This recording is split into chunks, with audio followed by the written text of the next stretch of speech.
All right, okay. All right. Okay. How do you close this? How do you close? That red up there, the little red, keep going higher. No.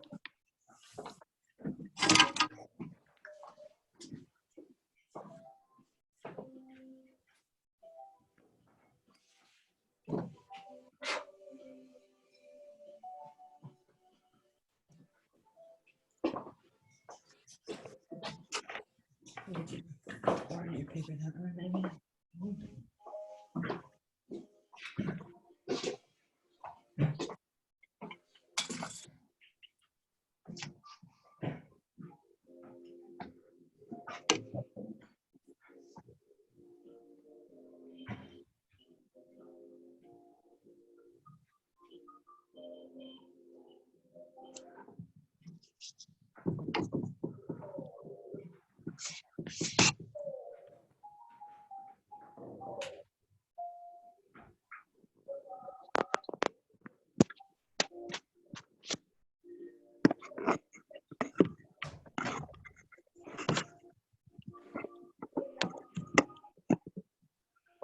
All right, so anybody just logged in? We're just waiting for a few more people to get on.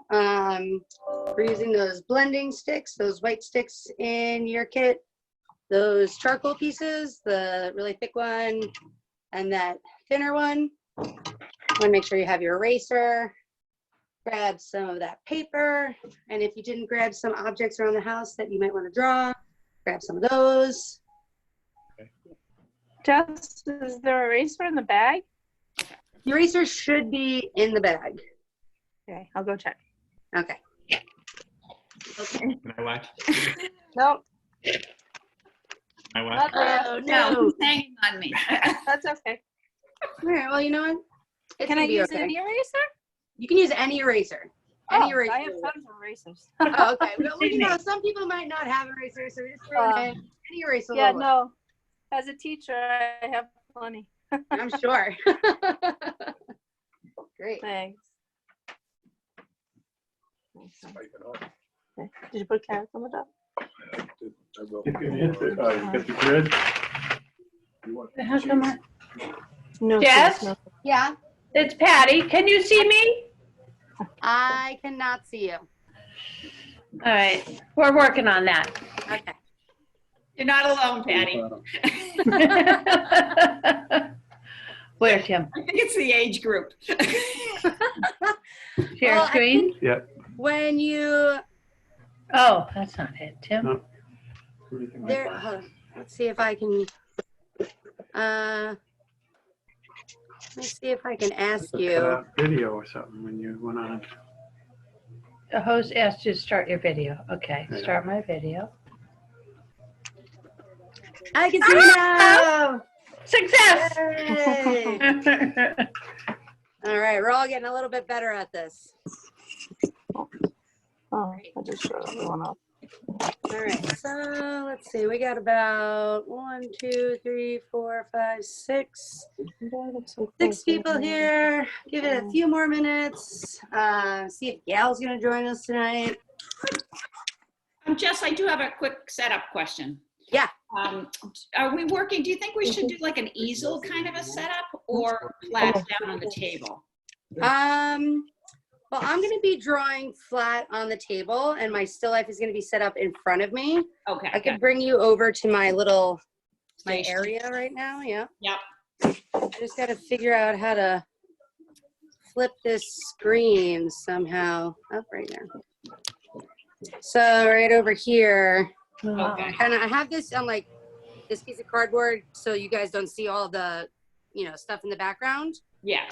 But I'm going to be laying it flat over there where you see I wrote background, midground, foreground. We'll talk about how to set it up, and then I'm just going to be drawing flat. Oh, okay, good. So I clip mine to a piece of cardboard with a little clip in case you were going to be sitting somewhere where you couldn't move your objects. Yep. So whatever works best for you. Okay, thank you. You got it. I'm gonna put this on here.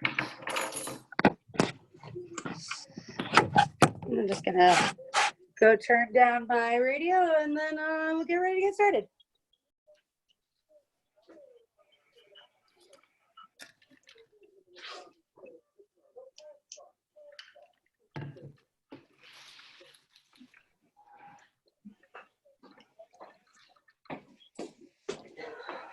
All right. Welcome. Drawing with charcoal. So up here, we're gonna really be focusing on line and value today. We were talking about the elements of art and principles of design. These are two of like the main things that start any other project, right? Even when we were painting, we started with a line sketch of where things were gonna go, and then we filled it in, and there's different kind of lines that we're gonna talk about, and then we're gonna create a value chart just to kind of practice with the charcoal in case we've never used it before, and practice with those blending sticks because they're pretty fun. So if you want, I know that you should have 3 or 4 pieces of paper in your kit. One of those pieces of paper is going to be to draw your still life on, but one of those other pieces of paper, you can just kind of fold it in half. So you have one half that we're going to practice with charcoal, and the other half we'll use for pencil when we do our pencil portraits. So just to kind of maybe scribble and doodle some of these lines. And you might kind of make these lines already when you're on the phone and you do some doodling or something like that. I'm going to start over here with very thickness of lines. So if I was just doing like an outline of something, if I wanted to create different value within just using one line, I could just make it thicker and thinner, and that's going to make it look darker or lighter. Cross hatching is where I'm taking my material or my medium, and I'm just going and making lines intersecting. I can do them in varied directions, which is going to make it really dark when it's closer together. And as my lines are further apart, it looks lighter. So I'm kind of creating that value with my crosshatch. Hatch lines would just be lines going in one direction. So lines closer together with them getting further apart, again, to show that value, right? Lighter to dark, dark to light. Contour lines are lines that are kind of showing us the shape of something. So I have this pear here. Instead of my lines going straight across, which would not make it look very round like we know a pear is, I curve those lines because they're going with the contour of the shape. So that's what a contour line is, showing me the shape of an object. Gesture lines, those are lines that go very quickly. Like if I was doing maybe a drawing of a model, or I wanted to kind of just sketch something very quickly, and I'm just kind of giving the overall idea of the object, that would be something that is not, they're more like kind of sketch lines that you might think about, where I'm not really doing a perfect outline, but I'm moving my hand fast to get that idea of the object. Stipple or pointillism, that's when we're doing lots of little dots. So this is better for if we were using maybe ink or Sharpie marker, because with charcoal, going in and making those little dots is not going to give us the same impact as we do if we were shading or blending. So this shading I did with a marker, but going with charcoal, shading is very, very nice. So charcoal, if you guys don't know, is made from wood. So this charcoal, this thin charcoal piece you have, this is actually made from a willow tree. And then the fatter, more condensed, compressed charcoal that you have, that is made from different trees and just kind of pushed into this block. And this is going to give you a darker mark than your vine charcoal. So vine charcoal, compressed charcoal, a little piece here. And you can see with just using my finger and I blend that charcoal, a lot of it's going to come up on my finger. That's why I said it's going to get very messy.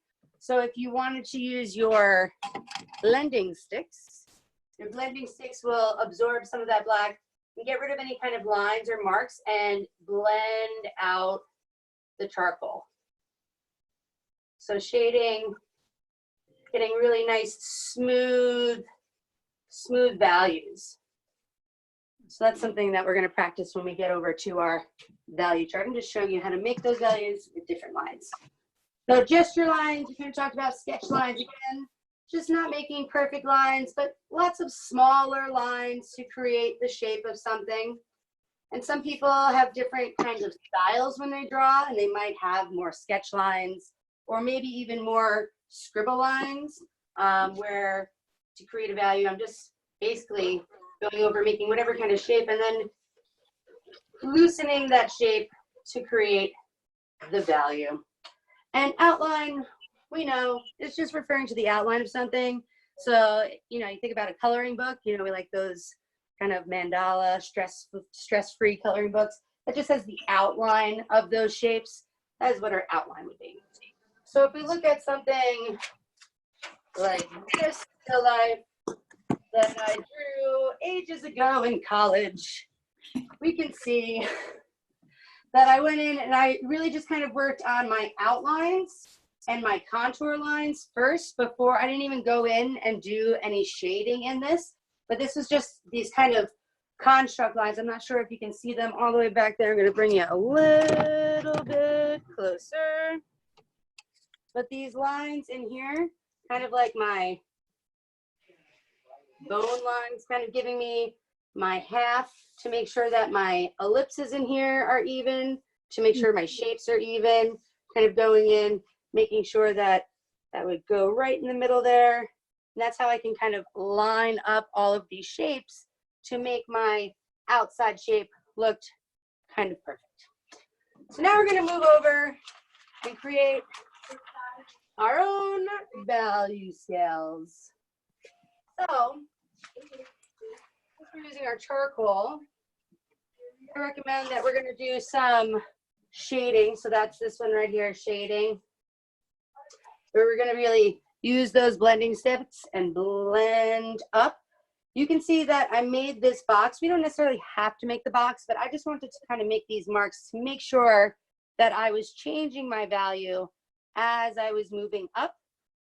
This was my scribble, and then this I did some cross hatch. So if you want to do maybe just some hatching and some scribble, we only have to make two. We're going to do a blending one, and then you could pick any line that you want to make your other value scale. So remember, we're just going to try and save half of our paper for when we do our pencil. So I'm just going to draw up on the top half here. And I'm going to do one with my vine charcoal, and I'm going to do one with my compressed charcoal so I can see the difference in how dark or light the charcoal is and what happens when I blend it. Because with the vine, you tend to have to do lots of layers, and the vine is better for when we're first sketching out and laying out our still life. And then we can go in with our compressed and add those really dark dots. So if I kind of say, this is my little box, I'm going to start darker here. This is with my vine charcoal, and I'm going to press as hard as I can at the bottom. And as I'm going up, I'm just releasing pressure with my hand, and I'm not even going to go all the way up to the top with the charcoal, because using my blending stick, you could see that charcoal gets stuck on the top. So it's going to blend up without us having to add any more. I'm going to start on the bottom and just start blending that charcoal. You can see it gets rid of any kind of lines that we made with our charcoal, makes it nice and smooth and even. I'm just going to keep bringing it all the way up until I don't have any charcoal left, and I'm getting to that nice white on the top.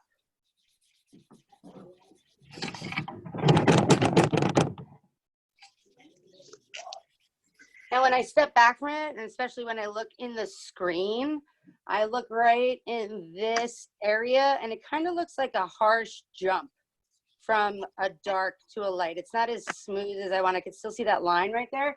So I'm just going to go in and I'm going to blend in the other direction to get rid of that jump, to make sure that it is nice and smooth all the way up. Nice, smooth gradient. How's everybody feeling with that? Okay. Fantastic. So now when I go in, when I'm ready to go in over here, I'm just going to draw that box. Again, I want to make sure I'm using my compressed charcoal for this next one, so you can see the difference in darkness.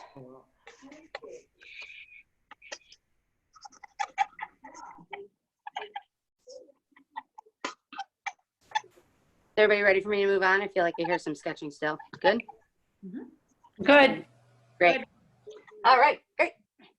So right over here, Now let's say I start and I'm gonna do maybe my cross hatching lines, and I'm pressing as hard as I can, and I'm gonna keep my lines very close together.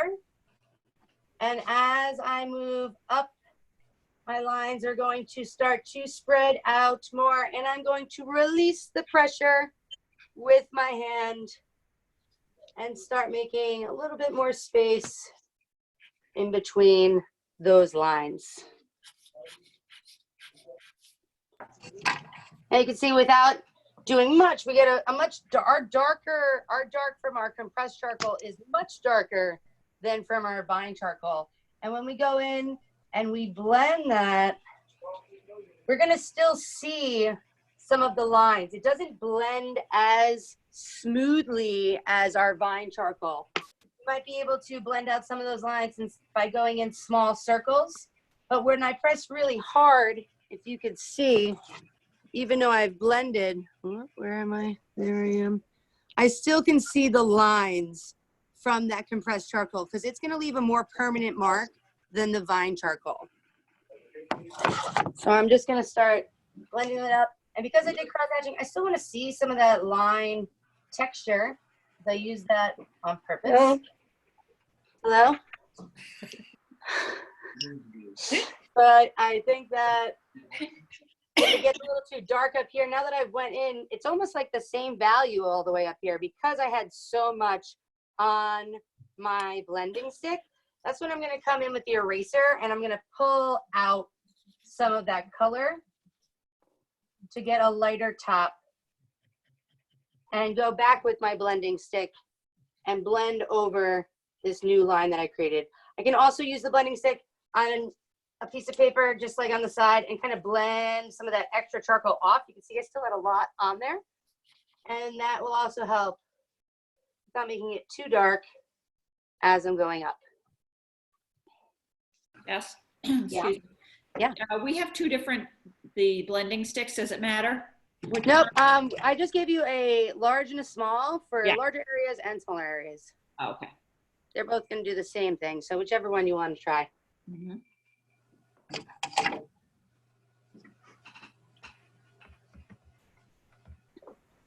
Now, if I wanted to try and get my vine charcoal to as dark as my compressed charcoal, I could start to layer on top of that. I could do another layer. But as I'm building it up, if I try and blend this, like if I just use my finger, it's still going to take away a lot of that top layer. So if I wanted to layer, it would be more blending a layer and then letting that second layer rest on top and not over blending. And that is really just because it's made from that willow tree and it's a lighter wood. So that's why we don't have as dark of a line.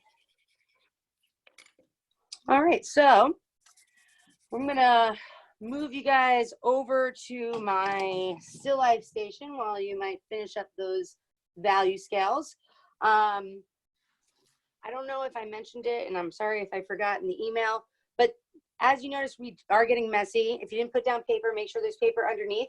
But as we're working, we also don't want to be like rubbing the bottom of our hand while we're working because that's gonna just smudge our whole drawing.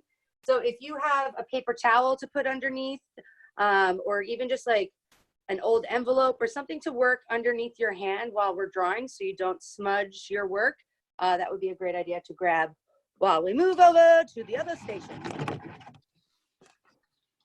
Let's go right over here.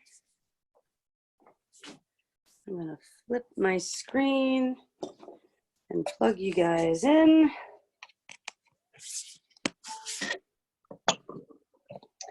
Now, is it okay if my screen is this way on everybody else's screen? Mm-hmm. Okay, just wanted to make sure because it's the best way I could fit it so you could see my still life and my drawing at the same time. All right, so I'm gonna hit my top light because I kind of have a light so it's a little bit easier for you to see the area I'm working on. So make sure you're by the objects you want to draw or have the objects you want to draw with you. And we're going to talk about how you would go about setting up a still life. So I have a bunch of objects. I'm not going to use all these objects, but I just wanted to kind of show you, you know, out of these two plants, I would prefer to use this plant. And the reason is because it has this white pattern in it already. It's going to be easier for me to pick up my highlights and my lowlights in this, because anything that's in color, we're going to be now transferring to black and white. So this one for me is a little bit easier because those whites are already there, versus this one where I'm going to have to kind of do a little bit more investigating with my shading. So I decided I'm going to use this succulent here. And if I pick something like this, this is very reflective. So it's going to give me some interesting shadows. You can see my hand is in there. That's going to be a lot of, for me to draw, a lot of shadows and reflections. So I'm going to put that one over to the side. And when I'm putting these objects, I want to kind of have some different heights going, right?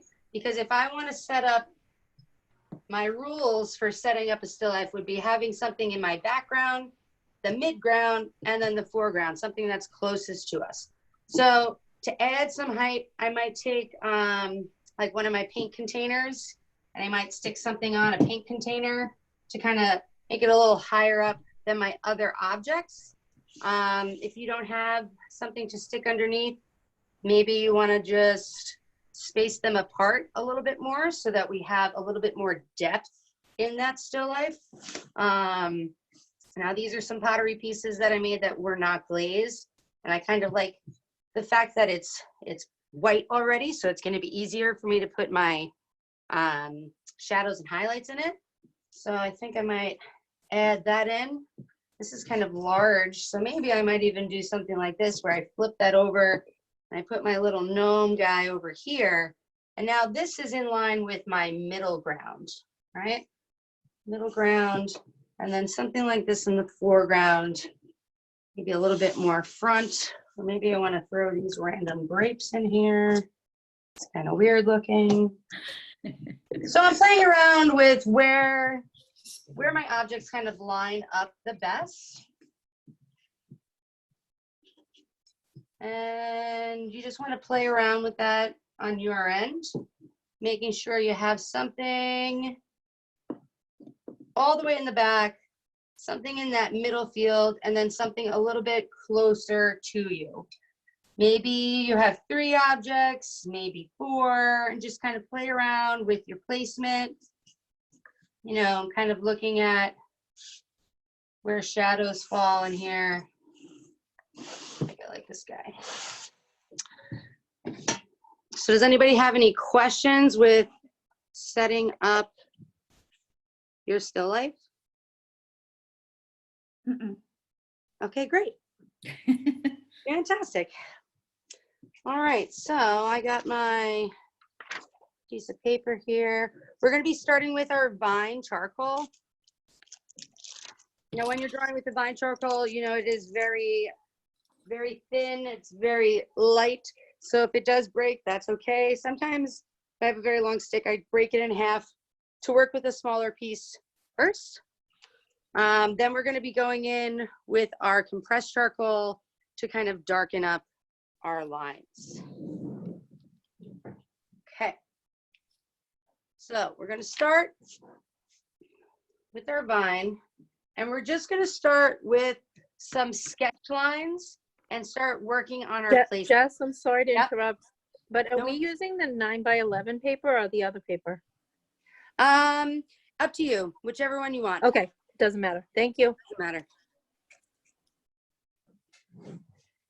All right. So if you have something that, you know, is a little bit taller, you might want to turn your paper this way to fit more of your object in. Mine is a little bit more landscape, so I'm going to keep my paper this way. And when I'm looking at my still life, I can kind of zoom out and I could draw, like kind of imagine if I took my hand, I don't know if you guys could see, yeah, you know what I'm saying. If I did this, No, we don't. okay, if I went with my hands like this, Yep. Okay. and I kind of boxed off certain things, like inside this little view, I only see the gnome, part of the vase, a little bit of the succulent. I have a more zoomed in view than if I was to draw the whole thing with every outside of that still life. Does that make sense?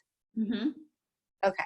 So right now I kind of want to just decide, do I want to draw all the edges of this still life?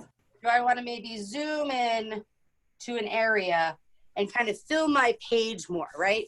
Because now what I've created with this still life, this is my composition. Composition refers to how I arrange the objects on my paper, right? So I want it to be interesting. This is not something I want you to start. I'm just going to do a little side by side here. So here's my, like my horizon lines in the back. That's where my floor background meets my floor. And if I tried to draw every single little thing in here, is it going to be as interesting as if I zoomed in and drew some parts of it so I kind of didn't know what everything was? That's what I'm kind of deciding right now. Do I want this whole view, or do I want to go in over here and maybe do something where I'm zoomed in and it's going to take up more of my paper and my objects might be going off the page a little bit more than they would if I had zoomed out. So I'm going in and I'm just quickly sketching. You can see that I'm enlarging my view here. So by enlarging my view, I'm filling up more of my page. I'm making it a little bit more interesting to look at than maybe just having this zoomed out where I have a lot of negative space in my paper still. Not to say that we couldn't draw the whole thing, but we want to fill the page a little bit more. Is that making sense? Mm-hmm. Yep. Okay. So that would be my zoomed in version over here. So I'm going to zoom in a little bit to fill up this paper, but I am still going to see a little bit of my background meeting, your table or whatever it's rested on. So I'm going to go in and I'm going to kind of sketch out where that background is going to be. If I put my horizon line, that's where whatever background you have meets your floor, the further up I put it, the more my background objects are going to go off my page. And I'm going to see more of my foreground objects. Whereas if I put this a little bit further down my page, my background, I wouldn't see all of my foreground objects. So I'm going to go and put mine a little bit higher up. And what I'm looking for now, because I know everybody's drawing something different, but if you want to draw, if you could see this well enough in your screen and you're like, oh, I love that little gnome, I really want to draw him, feel free to draw him. He is adorable. But if you are looking, we're kind of using the objects in our still life now to line things up, right? So if I'm looking here, I can see that the corner of this box is going to come up maybe like a finger's length. So I'm using these objects, I'm using my background to help measure where everything is aligning. I'm trying to keep the lines, see how the line of this box is now aligned with the front of my vase. I kind of have this nice line, this invisible little line. I'm drawing very lightly with that vine charcoal because the vine is going to be easier for us to erase and blend in as we build up our values. So I'm now just kind of looking and putting in those outlines. Those outlines, they could be a little sketchy, those outlines. And I'm placing my objects in by using the other objects to keep them in proportion, right? Looking at the top of this box that my little gnome is sitting on, I can't really see the back of the box because he is covering it. Now, I don't want to go in, when we're sketching and laying this out, we're not putting in fine details, right? I'm just now trying to identify shapes, right? This is a cube. It's pretty simple. But my gnome, he's got a couple different shapes. And I think I'm just going to start by, he's got a little circle body, his circle head, and his triangle. We're going to start very simple and build up on those shapes. So we're just kind of layering them in to keep everything proportionate before we add in those fine details. Now, since I'm keeping him proportionate, his back, from my view, this is going to come cut right to the back of him. And because I started my horizon line up further on my page, I'm not going to see all of the spikes and all of the top of his hat. So I'm going to just let that go right off the page. I'm not going to try and smush that in. I'm going to just let it go off the page. A lot of times when you're drawing, or when you used to draw, or maybe this is your first time drawing, but you try and draw the whole object perfectly right away, and you might run out of room and you try and squish something in there. It's okay to let things just go off the page. How's everybody doing so far? I mean, I've never done this before.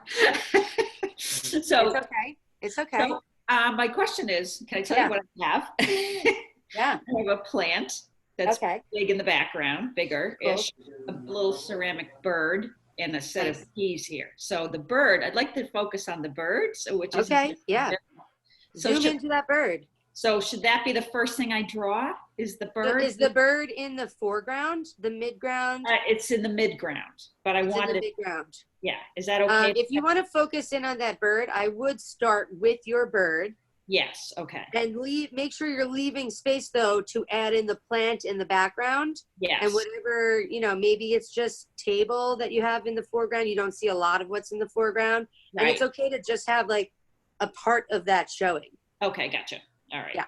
Yeah. Okay, perfect. I think I'm okay. Cool. Thank you. No problem. So again, I'm just like finding these simple shapes and placing those in. Just the outline, kind of sketchy. And now I'm working my way. I went from back to front here. I'm just working here right now. And I'm looking at the top of my container. And sometimes, you could align it by using the material you're using. Sometimes I just go in with my finger and I'm like, oh, okay. So here's his foot, and right in the middle of his foot is where the top of this vase is coming. So I want to go in and draw the top of that vase, intersecting. I can still see this side of his foot. I can't see that bottom. So I'm coming around. And since I'm sitting, even though I know this is a circle, it's really going to turn into an ellipse kind of shape. And that ellipse shape is like that long, thin oval. Depending on your view, if you're sitting lower and it's taller, your ellipse would get smaller. Mine is kind of large right now. So I'm just going to go in. I can also use this to measure. Oh, wow. The middle of this is exactly the length of my charcoal. So I can measure on my paper and I can make sure that I'm drawing it proportionately. Now, if you're zooming into an area, like you're just like, oh, I'm just focusing on this small little section right here, then your proportions are going to still be correct. They're just going to be enlarged in that one area. So I'm going to come down with this because I know the bottom of my little vase here is going to meet up with the bottom or the line that I created from my box. So right about here is the bottom of that. And don't worry about getting the shapes too perfect right now. You just want to layer in all of your objects. And I can't really see this part, but now I'm coming in over here. You see that little container.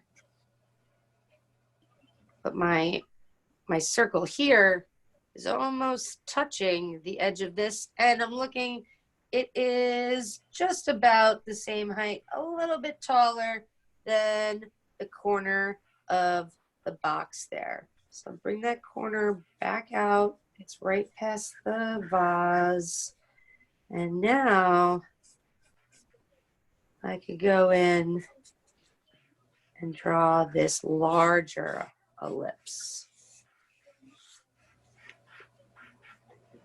So I'm just really trying to look at my one object at a time and pick another object to relate it to, one that you've already drawn, and that's going to help you keep things in proportion.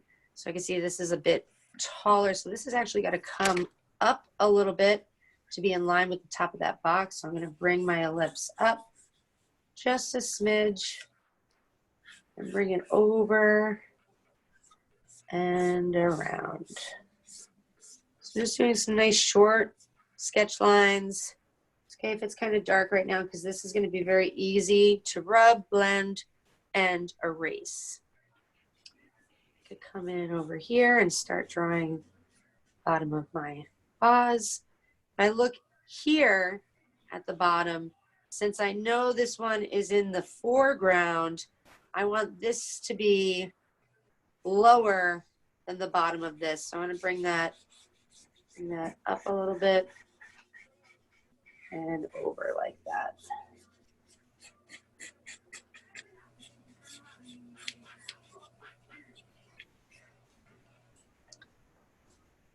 Now that I've drawn those, it's going to be a little bit easier for me to go in and place my succulent. So I'm looking at my succulent. I'm looking at the top of the jar of the succulent is aligned with the arm of my gnome, and my arm's right about here. So I'm just kind of making sure that's going to start in the middle. I'm looking and measuring the space in between. You could use your finger. You could use your charcoal. I'm saying it's going to be coming up. I'm just using those other lines. It's like the most important part of getting everything in the right placement before you go in and start doing all of your details. Because it's easier to move something over now before we start putting in details. So I'm just going to draw some of these spikes. Coming up, and these are going to be going right up off my page.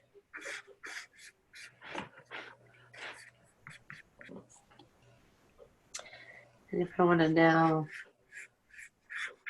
there's something on one of your objects, like maybe you chose a vase and it has a very detailed design on it, like lots of intricate flower work. It's okay to omit something like that. We'll just work on getting the shadow and highlight of that. You don't have to necessarily add in every single line of flower or detail on something. If it's a little too much, you could just do more of the impression of it. So I'm just kind of checking, making my lines, making sure everything is in proportion. I'm going to bring this down just a smidge.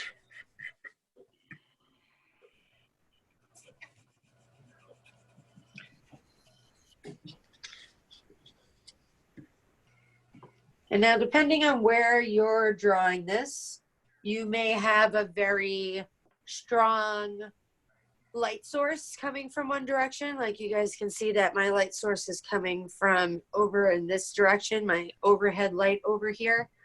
So my shadow is being cast over here. If your light's just coming from directly above, it's not on any kind of angle, you might see just a small shadow right at the base of your object. Or if you don't have a very strong light source, you might not see a very strong shadow. If you wanted to create a very strong light source, you could use the flashlight on your phone if you wanted, or maybe you have a flashlight laying around the house and you just want to kind of like shine it on one area. That would help you kind of source where your highlights and your shadows are going to be. And that's going to help when you go in and add your values. Like we could see I have a very strong shadow on one half of this vase because of the way things are lined up. So sometimes that makes it interesting. It's up to you if you want to add that light source. But if anybody wants me to take a look at what they got going on, I'd love to. Or if everybody just thinks they're ready to rock, we can start adding in some details. Might need help. All right. Let's see what you got. Oh, okay. So there goes my plug in there. But all right. So that's my thing, right? Ooh, okay. Yeah, I like it. Regretting the keys. No, I like the keys. I mean, they are difficult, but I like them. Yes. Now this is what I have, and I feel like it's not dimensional at all. Like it's all like one dimensional Well, everything is one dimensional right now because it's, so far. well, are you talking about more like where I have kind of this edge of the box? Yeah. I mean, the So- only thing that mine is, the only thing is the plant pot. You know. Can that's- you go back to your still life for a second? Yeah.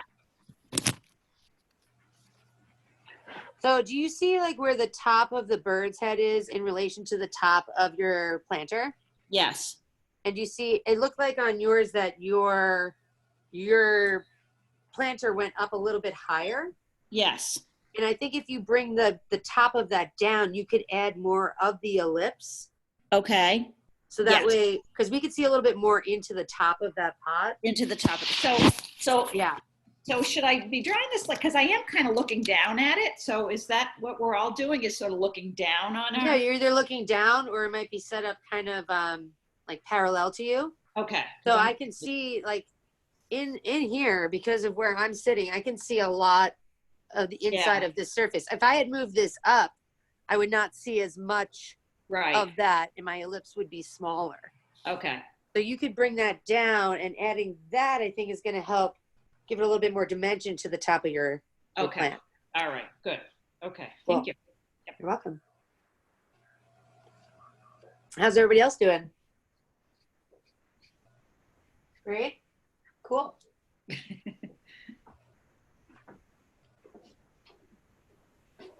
All right, so now what I'm going to do is I'm going to go in and I'm going to start assigning some values. I'm going to start adding in some details. I'm still going to be working with my vine charcoal because remember, the compressed charcoal, once we go and make that line, it's more permanent than our vine charcoal.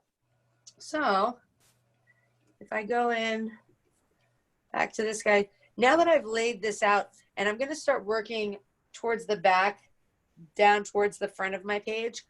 That's when I want to lay in maybe your paper towel or your scrap envelope or paper. So that way, as I'm working back here, I'm not smudging and getting my hand all dirty and smudging all the lines that I just worked on. So I'm going to start going in back to my gnome. I'm going to start adding in some more details. Those detail lines like in his arms. Now maybe if you were drawing a plant, you want to start going in and drawing some more details like the veins of the leaves instead of the stem of your leaf just being a line, you know, giving it that second line, because when we go in, we can blend this to make it look a little bit more three-dimensional by adding some shadow and some highlight. So I'm shading that in. And what I would do to add highlight is use my eraser and pull out some of the light that would be hit on my stem. So if you want to just kind of start fine-tuning some of your details. And sometimes the charcoal, like right at the very end, it might have like a little, might not draw as well. So sometimes that's another reason I break it off. So I'm just kind of going in. Now, when I'm sketching this in, I'm also starting to think about the different values in my gnome. Because he's in color, I need to start assigning him to black, whites, and grays. So if you want to have your value chart kind of next to you, so you can decide, you know, is my green lighter or darker than my red? And then my blue, is that going to be darker than my green, lighter than my red? And I would say my red might be a little bit darker than the blue, and then the green is definitely lighter than my blue. So that's going to be different values of gray. To make it look more realistic, the more values we have in there and the more contrast. What I mean by contrast is having those darks and lights really gives things more depth. So we want to add as much value as possible. So right now, just have those simple shapes, and we're going in and fine tuning all of our lines. Now I kind of made his arm a little too long here, and I can tell because I already got to where I drew in for his foot. So no problem. Just gonna take some of that away. I'm not worried about those lines there because I'm gonna be coloring that in, but I'm gonna just shorten up his arm here. And then I could add his hand that's resting on his knee. And then I could put in the top of the boot. And that way I'm not kind of squishing things in there. They're fitting in more proportionately. And he's going to come down here. He's got his belt. On this boot, you can see part of the bottom of the boot and part of the top. It's a little bit lighter over there.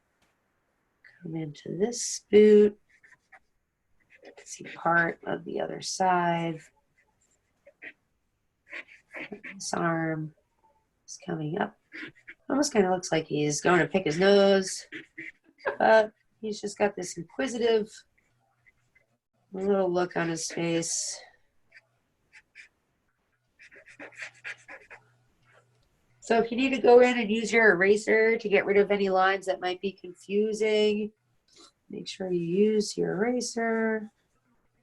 I'm not giving all of my values value yet. I'm just really getting in all of the details so I know where to put those values. So I'm going to go in and add his beard and his ear.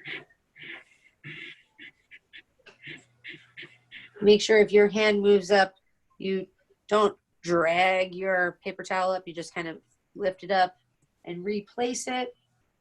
That way, you're not going to get any smudges. So I can see a little bit of his ear over here. Now I don't want his beard to get too dark because his beard is white, so I'm just kind of going around with that outline and putting in some of my details.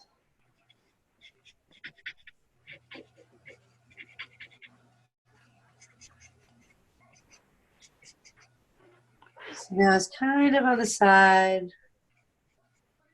slightly tilted. I can't really see all of this side of his arm.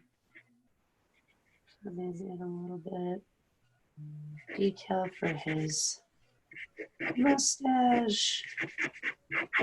That'll help create his face.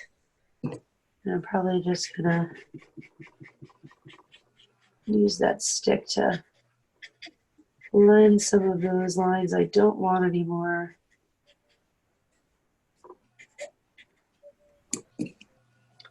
And then I can start moving down.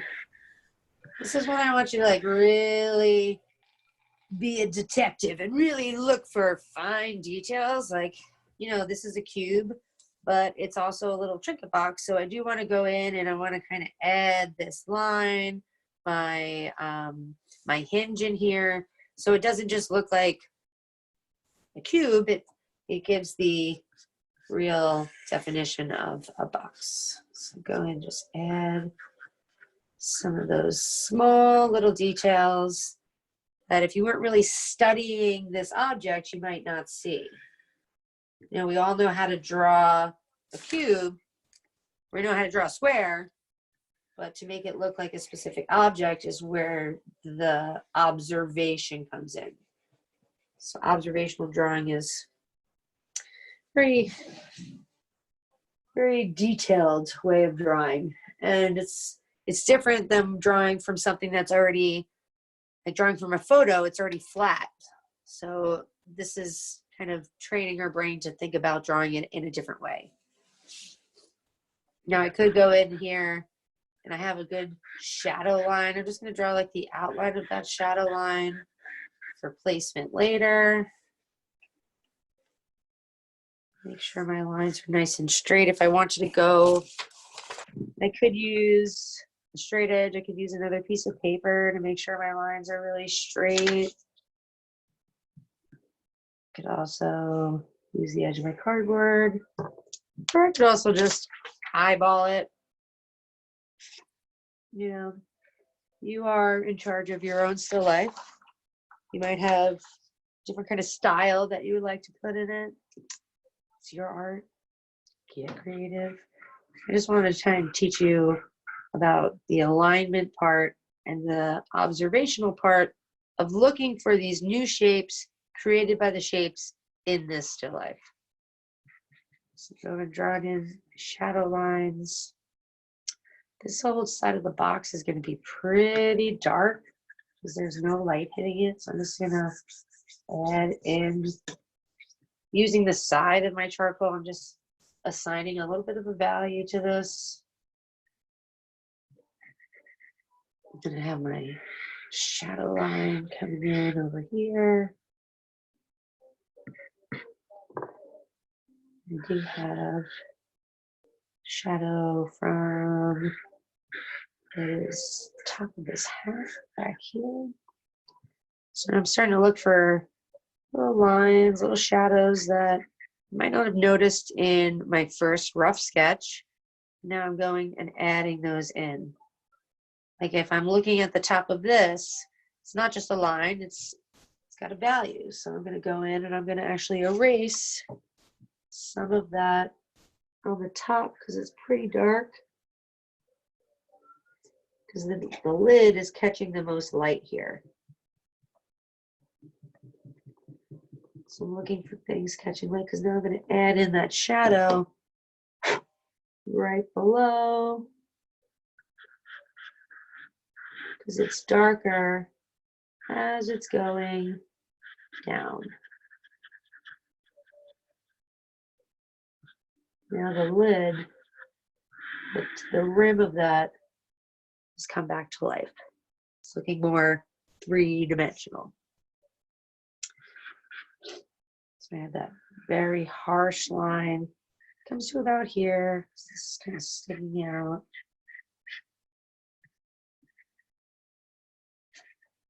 This is going to have more value. Again, just adding in the side of my charcoal. Dark.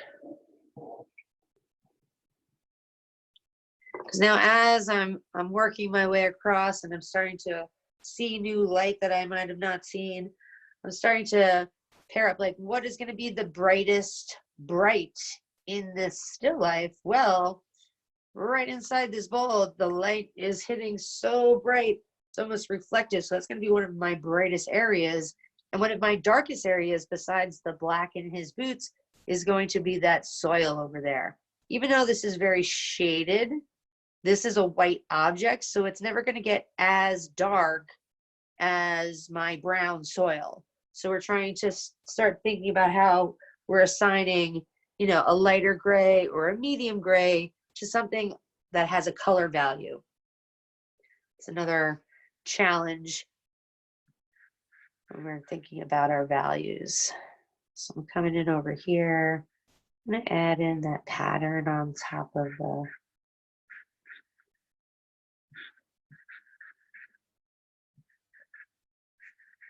just because that'll help break up my soil and it won't be too dark over there. Adding in this pattern that's on the succulent jar. It's another pattern that you might have, like if you were drawing a flower pot, your flower pot, just like this bowl, might have some kind of texture on it or design. So that's what you're training your eye to pick up on right now. Try and get in as much detail as you can. And if your charcoal stick, it starts to get kind of dull, you know, you can always just rub one side of it and that's going to help bring back a point to that charcoal. And then you could get some thinner lines in there. So like I said, inside my bowl right here, my ellipse is going to be very bright, but I'm going to add in some of these texture lines. And I'm going to go, and I'm going to start here because I don't see what's on the inside here, but I'm going to start and work my way around. So I'm just working my way. That ellipse now is coming to this line as I'm going around.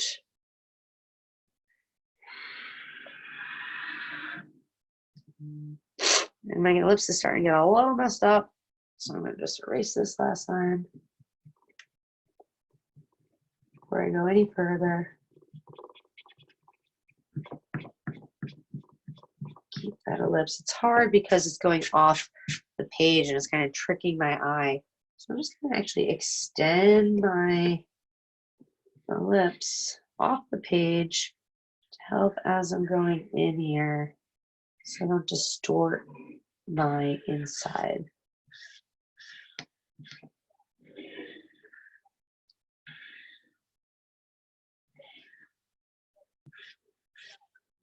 I got a little dark in there, but that's okay. I can go in with my eraser and I can pull out a little bit of light and keep those shadow lines in there. And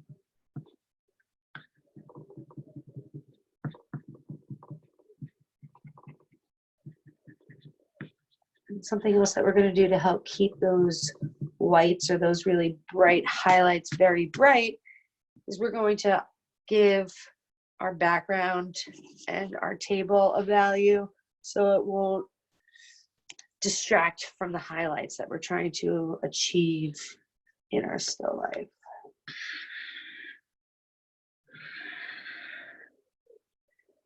Right now I got a space and I'm going to come in here and I'm only going to see this one came in too far. So I'm just kind of going back, making sure I'm looking at what I'm drawing and I'm not just drawing what I think is there, but I'm really drawing what I'm seeing. Because a lot of times that's what happens is when I started doing a lot of these still lifes in school, I'm like, oh, I know what this looks like. I would just draw what I knew, but I wasn't really looking at it and observing. That's where we keep practicing drawing these. We get better and better with keeping things looking proportionate and more realistic. So this guy's going to come right about there. I'm not even seeing that inner curve. It's almost just like this half circle. And it's going all the way down.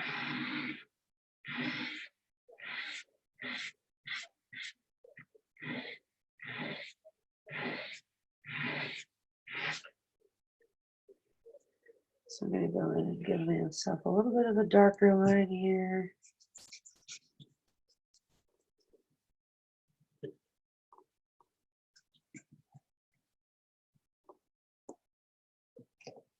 And on the outside of this, because it's folded over so much, I have a darker value here, not the white that I have on the inside. I'm just going to make it a little bit darker. My finger is going to take a lot of that away. You could use your finger, you could use your blending stick, you could wrap your finger around a tissue or a paper towel if you don't want it to get very, very dirty. I'm just going to give it that darker value so that I can go in and start adding in my fine lines.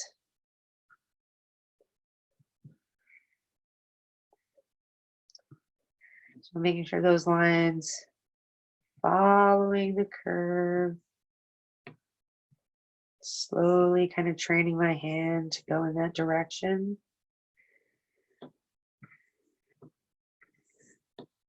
And whoops, got a little crazy over here.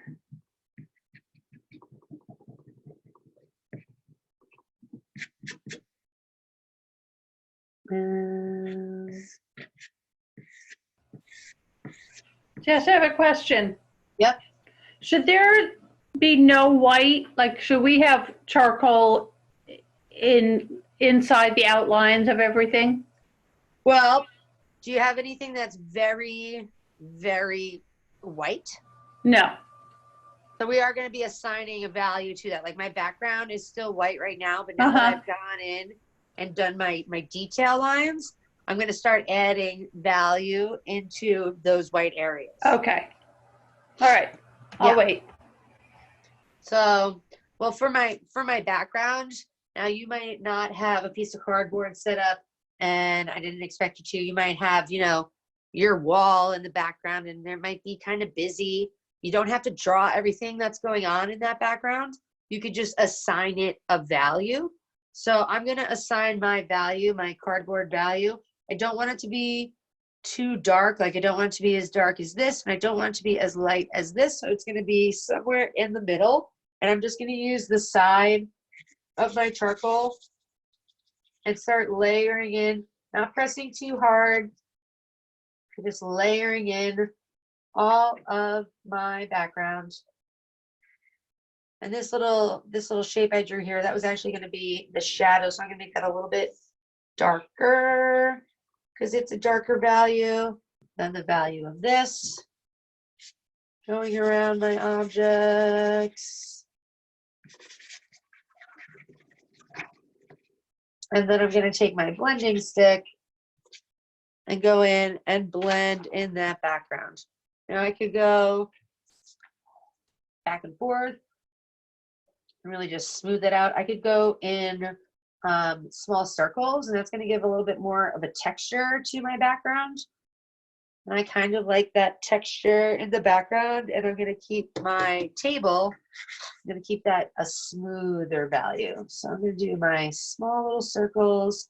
And like I said, you have those two size sticks. So if you need to go into an area, like in between over here is a little bit smaller, you could use that smaller stick to get in between those smaller areas.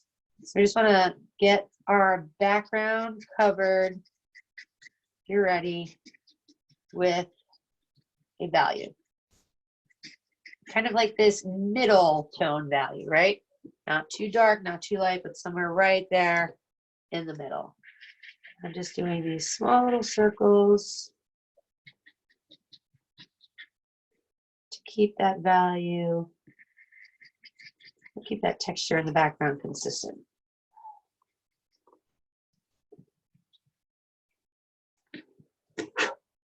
Now this is my shadow, so I'm just gonna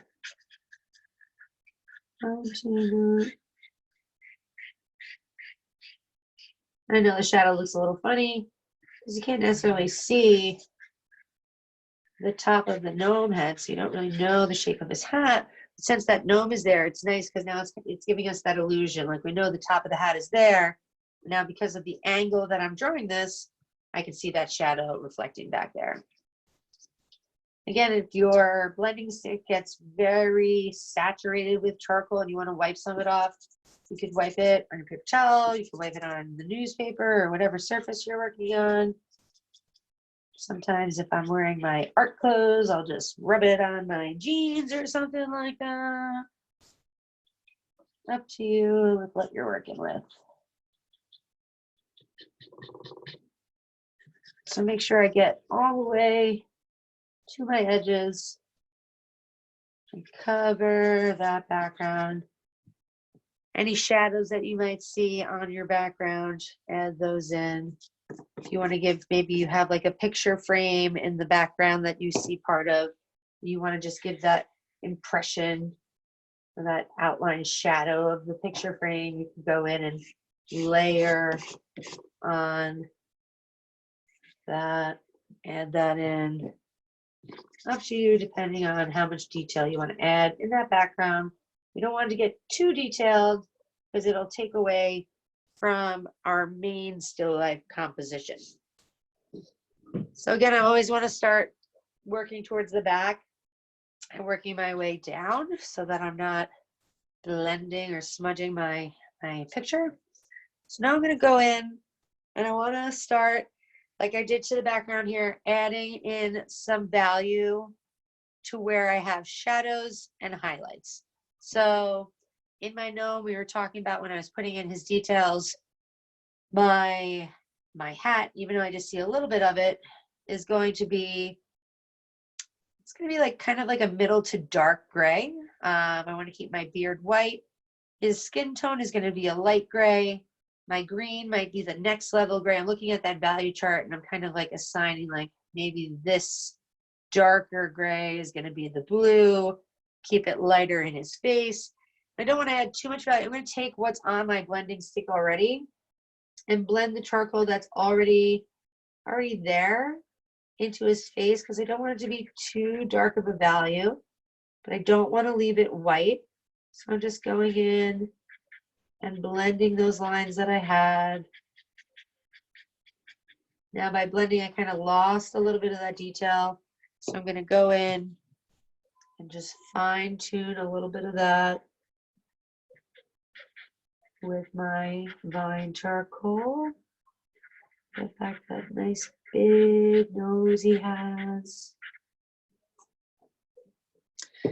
And I want to bring out some of the white in his eyebrows. I'm going to erase a little bit of that value that got smudged. A little shadow under here. Bringing it across. I'm going to add in some of the charcoal to his hat.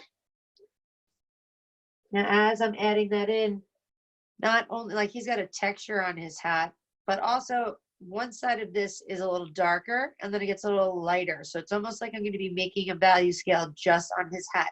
On a lot of your rounder objects, you're going to be making that value scale depending on where the light's hitting it, where you have one side that has more of a shadow and the light is hitting the other side. That's going to give it the dimension that we're looking for.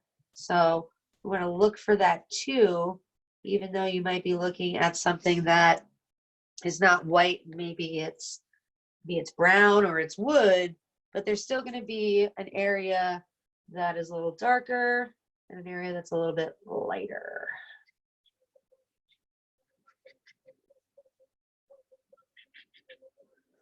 All right, now for his beard, I'm going to add a little bit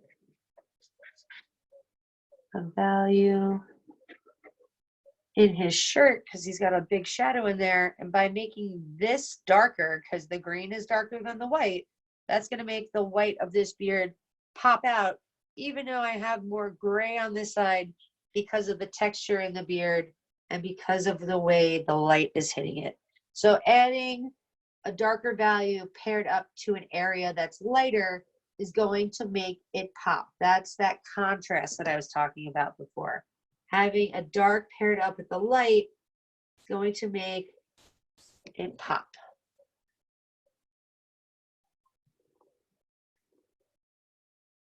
I'm trying to make sure that the texture on his jacket is smooth, so there's a good difference of the texture in his beard.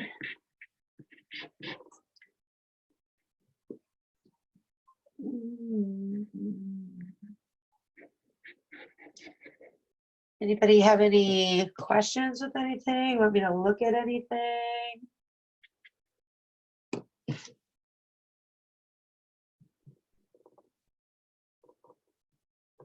And if an area gets too dark, you can always go in with the corner of your eraser and pull out some of that highlight. When you erase, try not to go like this and wipe away the eraser marks. That's going to smudge this charcoal. So just gently blow, or you could always go like this and kind of tap off any eraser smudges or charcoal smudges. But try to avoid wiping because that's going to smudge all of your hard work. I'm just going in and trying to pull out some light and some darks. Like I said, having lights paired up with darks makes it look more three-dimensional. Now, because my gnome has got a lot of detail in him. I'm still working with my bind because I don't want to get to those really dark darks yet because I want to make sure everything is placed perfectly before I go in. But I'm going to be using that dark in his boots because he's got, those are black. So that's going to be like one of my darkest values. So I'm adding in a darker value for his pants. And I'm going to grab that compressed charcoal now, and I'm just going to go in the areas that are black. So now the darkest dark that I had from my vine charcoal now becomes almost more of a middle tone. It's not the darkest that I have, and now I'm starting to get some more contrast in his belt. I want to get his boots going on, and having that dark black from the boots behind that white vase is going to bring that white highlight of the rim back out. So I can layer in a little bit of this and go in with my small blending stick and bring some more of that dark charcoal around. I really want to make sure I don't lose any definition.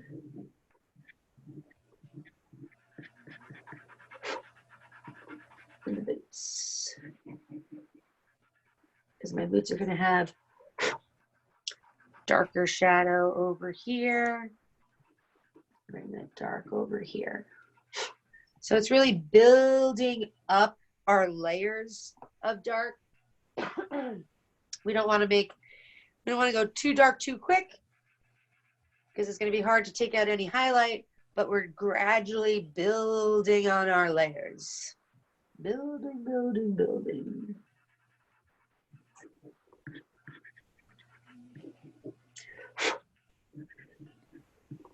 Now this is also where when we start building, if you are a little bit more stylistic with your drawing, what I mean by stylistic is, you know, if you want to start going in and maybe adding some more crosshatch lines, like I could go in here to his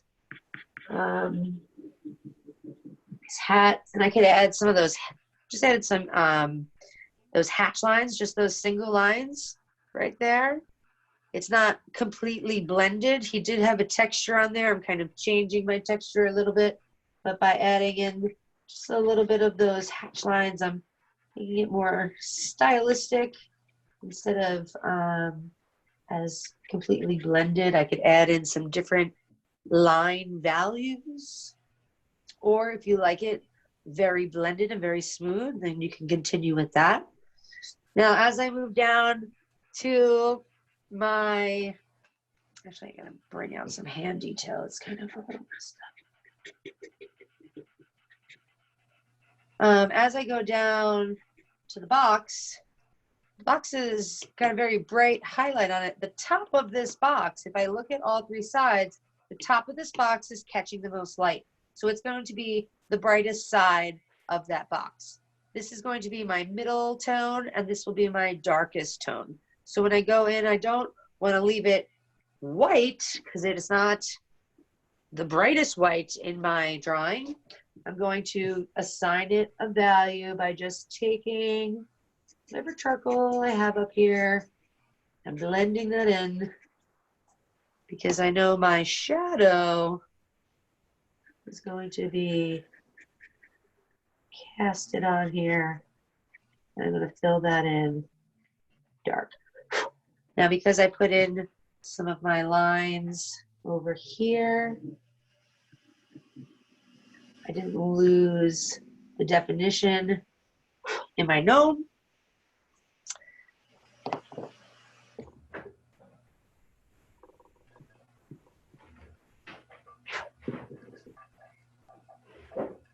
Just moving that charcoal around.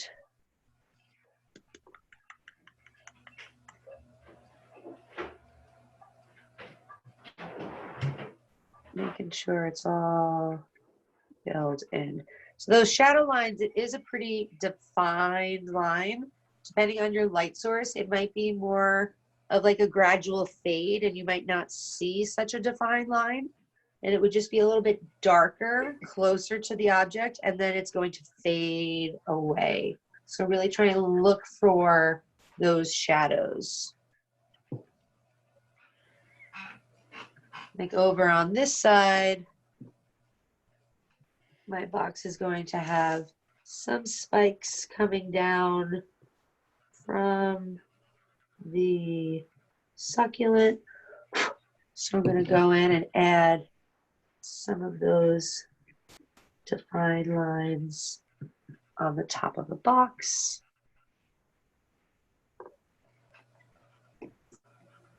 And I'm going to blend in that value. Now, as I blend, we know that our vine charcoal does take a little bit of layering.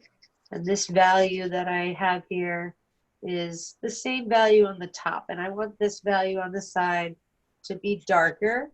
And that's also going to help show where our light source is coming from. So I'm going to layer this up. Make it a bit darker.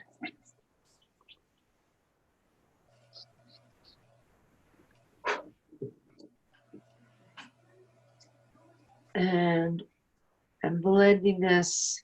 This box is pretty smooth. Don't have a lot of wood texture on here.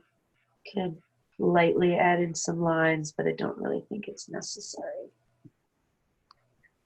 Now the shadow casted from the vase that I'm looking at right here is going to be darker than the value. So it's just a game where I'm training my eye to look for the values now. Now that I have all of my line placement in, my eye is on the hunt for value. Getting all those different shades of color in.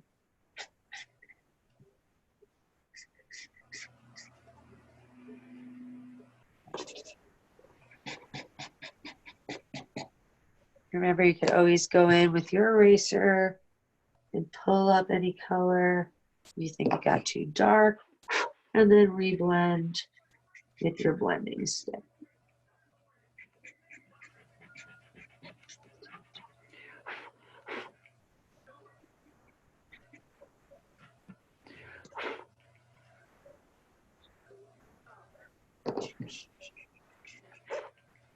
So in here, it's really important that my lines are connecting in the same spot on my box,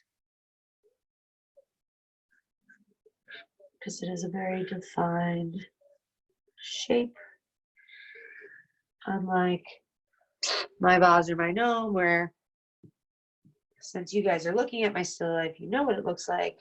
But if I finish this drawing, nobody would know if my gnome was picking his nose or if he was just thinking. So I'm going in, I'm adding that shadow. I haven't decided what I'm going to do for my my table value yet. And I'm going to wait until I'm all done with the background, because that would be a lot of charcoal down here that would get all kind of blended and smudged off. You know, as you're working with this and you're like, wow, charcoal is really smudgy and it does come off very easily. How do I preserve my beautiful still life? Well, there's something called Workable Fixative that is meant for charcoal that you would spray on top of your drawing when you're finished, so those charcoal pieces wouldn't come off over time. But you could also just use hairspray. Hairspray will also keep that charcoal in place. Aquanet hairspray is actually recommended. I don't know how many people use that anymore, or if it's still out there, but I did find a container in my travels. I just don't see it that often. But any kind of hairspray would work. All right. So now in this little piece back here, I do have a little reflective light because it is a piece of metal. So I'm just kind of adding in a little highlight there to help bring out some of that reflection. Oop. Sorry, I have you guys rigged up kind of crazy so that everything could be seen. I feel like it's not focused. Is it focused? Yeah. Yeah? Okay. We can see it. Okay. How are we doing out there? Well, it's not easy. It's not easy. It's Yeah. it's definitely a way of kind of training yourself to look for very small details. And it's harder to definitely assign something in color to blacks and whites. Right. You know, kind of when you're sitting around in the next month and you're like, what should I do? I don't feel like cleaning out the closet. What do I want to draw? Well, maybe you just want to kind of zoom in on one area of a plant or maybe one object and really try and work on getting those shapes and those colors down before you start elaborating with more drawings. Yeah. But you know, sometimes when you just kind of sketching and maybe you're just looking out your window and you see some flowers coming in, that would be something nice to sketch. And if you had maybe some colored pencils or maybe some kind of drawing material at home, you could add in some pops of color. Because what makes it so hard is it's colorless. You know, It's colorless. Yeah, Yeah. it's just training your brain. oh my You know, God. like those luminosity games that you play, right? To train your brain. You're training your brain right now to find shadows and highlights and color and translating that into a grayscale. Yeah. You ever see that movie Pleasantville? No. I think I've heard You of ever it. read the book? You ever read the book The Giver? Yes. All right. So like in The Giver, right, we're talking about like utopian and dystopian societies. Right.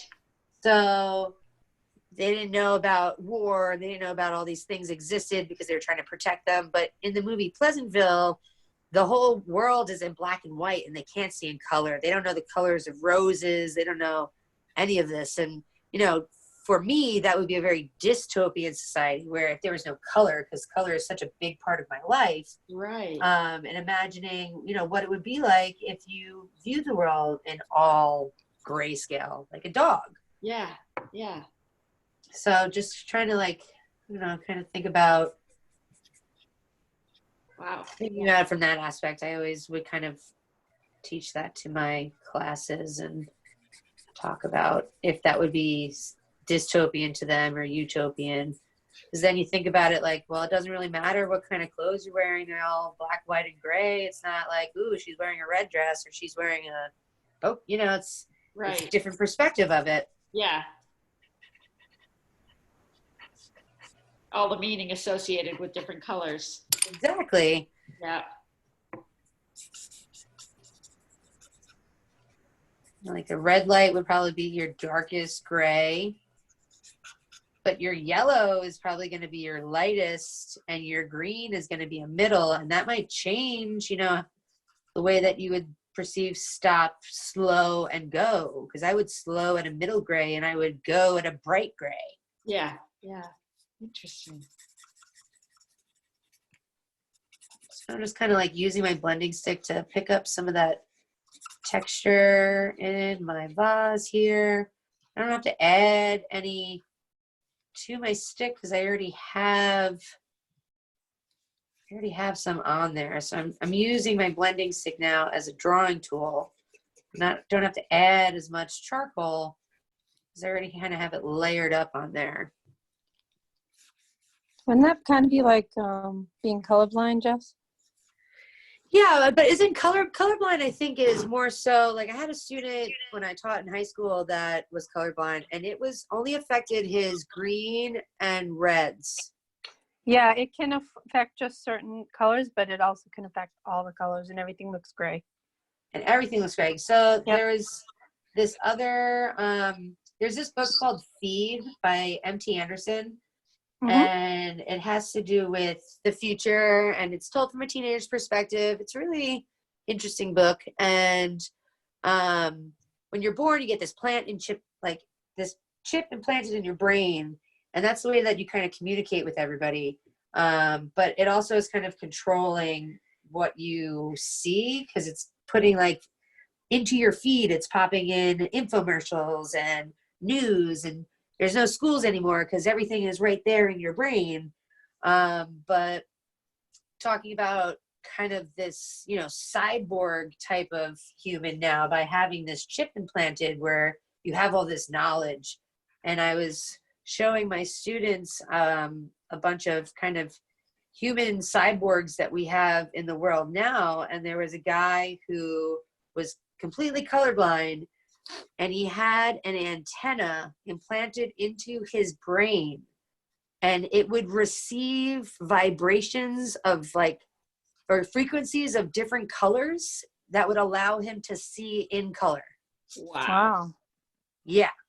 that's wild. And there was another person, like their pinky got cut off, and they had a thumb drive put into their pinky. And they took their pinky off, and it was like a thumb drive, and they could just upload information. So all these Wow. things that were like, oh my gosh, that's crazy. But it's happening. They already exist. They're already out there. Right. So it must do sensing of wavelengths of light, right? Yeah. Oh, So it's just pretty wild, these things Yeah. that have already advanced where we're still thinking oh yeah, in the future, everybody will be a cyborg. Well, it's happening.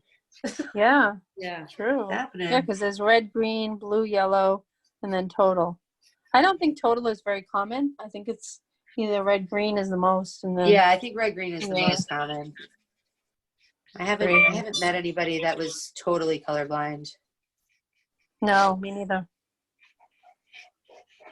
but it would. I mean, and he was an amazing artist too. So he didn't tell me until halfway through the year that he was colorblind. I had no idea because you couldn't tell by anything that he did, because he was able to just find value in things, and the way that he paired up colors that he didn't necessarily know were wrong just worked. Yeah. Wow. Because the values he saw in those colors. So pretty wild. Wow, that's Talk interesting. about adapting to. Yeah. Wow. I was like, James, are you going to be an artist when you grow up? He's like, probably not. I'm like, oh, you should. Yeah. You should. Well, But I do at least have a you- few students that have grown up to be autists or aut-teachers, which is very, That's very great. satisfying. Yeah. That's awesome. Well, you're a great teacher, so I can see Oh, how you would thank influence. you. I mean, still life is definitely something that takes a lot of practice, but it's something fun to kind of get used to charcoal with, because charcoal, by your pressure, and it blends so nicely, you can get a lot of different values just from this one material, which I think is pretty neato. So you can see I'm just starting to I'm just layering in. I don't really want to add in too much of this darker compressed into my white objects, but I am going to add a little bit in down by this shadow. So I'm kind of picking and choosing where I'm putting in those darker dark lines. Can I ask you a question? Yeah. I took a picture of my thing for, Okay. at some Cool. point. And when I looked at the picture of it, I feel like I can see the shadowing and You shading. definitely can more. That's Is that why when cheating, or working is from that- a picture reference is so much easier than working from something in real life.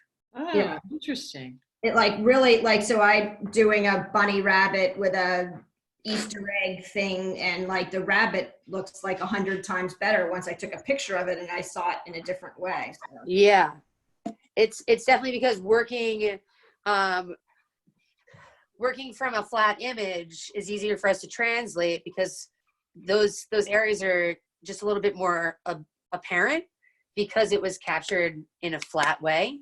Now that when we're looking from something that is three-dimensional and then we're transferring it to something that's 2D, that's also the challenge. You know, the challenge is getting those objects proportionate as well as trying to make them look three-dimensional. So you can see, like, I've only added in some of those darks over in my gnome, but when I get up and I look through my screen, which still doesn't look very focused to me, my gnome looks more three-dimensional because he has more contrast. Yeah. Let's see. 7.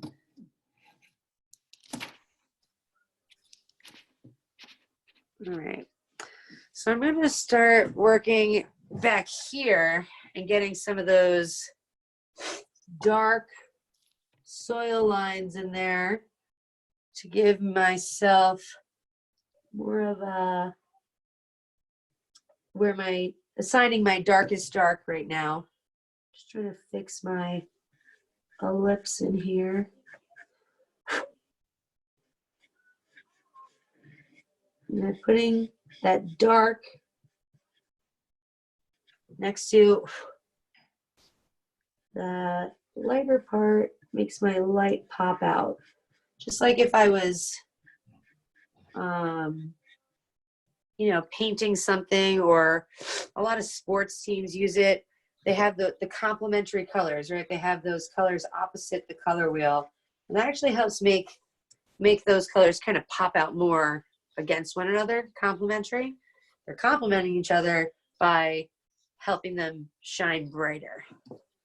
So I'm going to go in, and because I know my soil is going to be one of my, excuse me, darkest darks, I'm going to go right in with my compressed charcoal for that. So I'm not going to press as hard as I did over here because there's still the glass around the outside, which I do have a little bit of reflection on. So I'm going to pull out a little bit of highlight from that.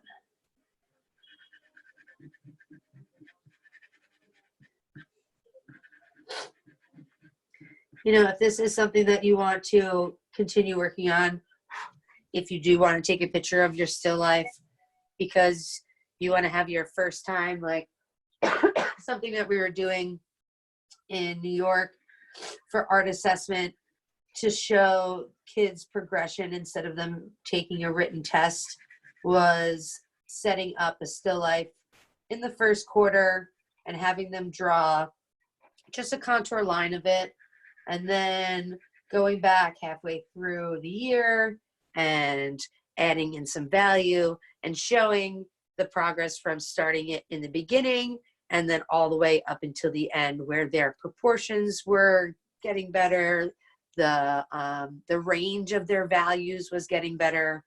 Because we want to make sure too, when we look back at this, like I'm looking at this right now and I'm already saying to myself, this is too gray in here. I don't have enough contrast. Like I really want to make this brighter and I want to pull out some light here to make it look more realistic and not as dull.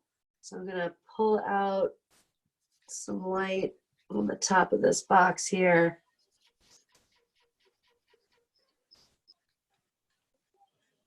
Now I'm using a kneaded eraser right now. And a kneaded eraser is an eraser that is very stretchy. Almost looks like gum. And it cleans very easily. And it also is cool because I can bend it into whatever kind of shape I want. So if I need to erase in a very small area, I can make a very small line with that. And I can get in to those areas if you wanted to continue working on your drawing and get some other tools. This is a fun eraser to have, just because of defining those shapes a little bit more. All right, so I added in my soil.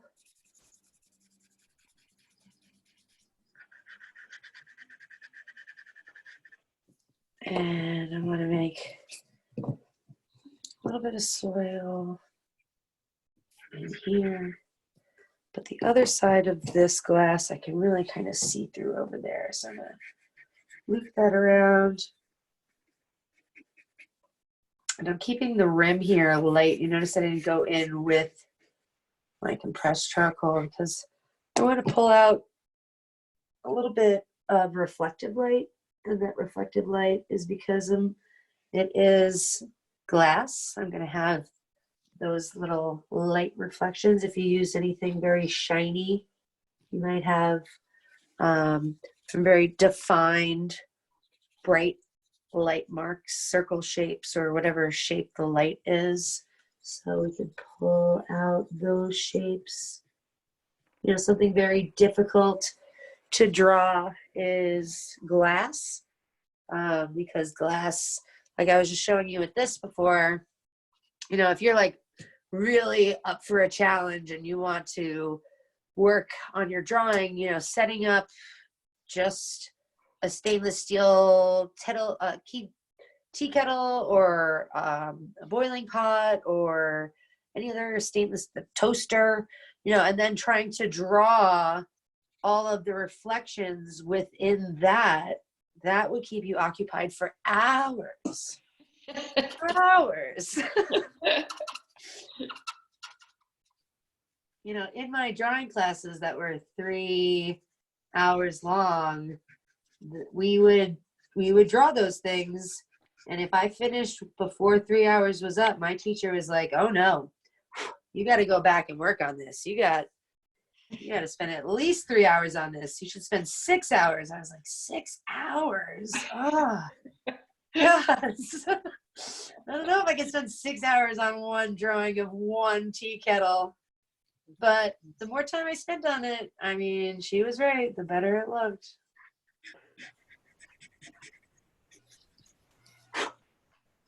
So now over here in this kind of copper I have over here, I'm just going to go in and pull some of that outside charcoal to give it a value. It's not going to be very light. And I think I want it to be definitely darker than the white that I'm trying to pull out over here. Just have a little. So I'm going to use my eraser and go in and pull back some more of those highlights. And because I darkened up my background, I also don't really want to see as much of a defined outline of my shapes. You notice I'm like trying to build up my values so that I'm not having such a defined outline. It's not looking as cartoony anymore because I'm getting rid of those outlines by blending it in with my background value so that that white pops up, and the white now becomes the edge of this rather than a black. That black just fades into the background, and now I have that nice crisp white line for the edge of my bowl. So I'm kind of bouncing around a little bit, making sure I'm putting this down when I'm working. These are a little bit lighter towards the bottom, and they get a little darker, but they have that nice stripe pattern to it. So I'm just going in with my dark and leaving the light of the paper for my succulent. Sometimes I can just go in and I can just kind of do the impression of it, and I don't have to necessarily get too detailed. And I'm already like, you know, stepping back from it, and I'm already starting to see a little bit more definition in those leaves. Trying to keep them not all blended together, but individualized. My little tiger stripe succulent here. Adding some value at the top, and then going in with the blending stick down here.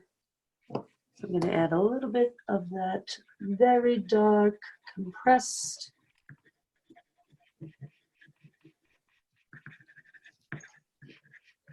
For my soil layer on top, leaving the rim of that open. And I could go in and I'm just going to add some of those scribble kind of lines that we were talking about earlier in between my pattern to show that this soil has some texture. It is not as smooth as my background because it is soiled. Line helps with texture, helps with blending, for shading. It's all how you use it. Come down a little bit more. I'm just gonna omit. I had another shape there, but I'm just getting rid of it, and that's okay because it's your art. And if you want to take away some shapes, you can. If you want to add something, you can. It's called artistic license. You are in charge of your own drawing. Now I added that dark. I'm going to bring out a little bit of highlight into my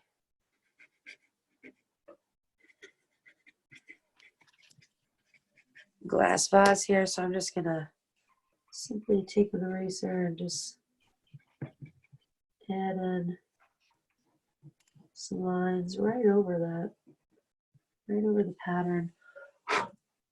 Bring out some highlights in there.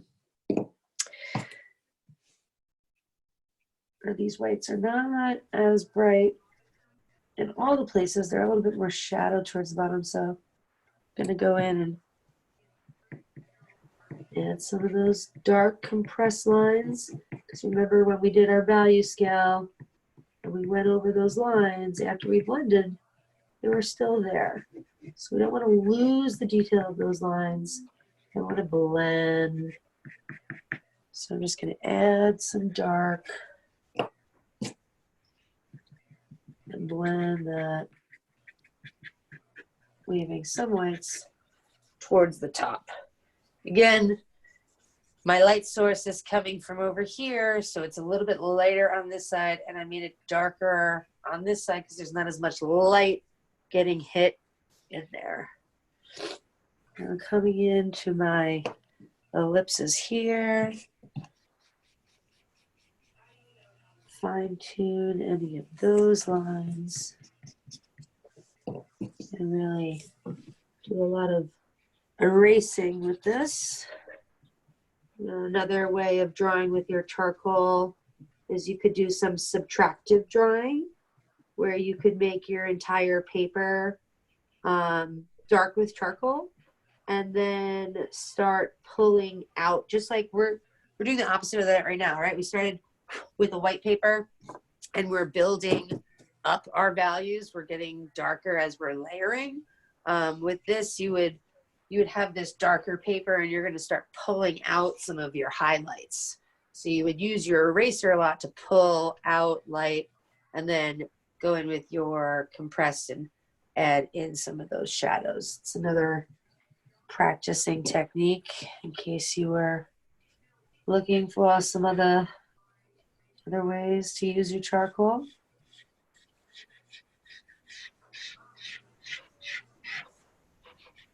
I like to do portrait drawings with charcoal. When we do our portrait drawings, we're going to be using our drawing pencil set though. But if you, after this, are like, oh my God, I love charcoal so much, I want to use it for everything, then you can. And you can play around with your pencils or something else. But with our pencils, we do have a little bit more control. Because we will have more of a point to work with as well. And just gonna try and fine tune some of these lines in here. The lines can be very tricky because if they're not perfect, they'll look very distorted. See, I think it looks a little too dark in there, so I would want to go in, try and pull out some light in that. But if I wanted to cheat, I could just get some white charcoal. But I didn't put that in your kits, so I won't cheat because you can't cheat. I'm just going in, pulling out some of that white that would be in between these layers of lines that I created.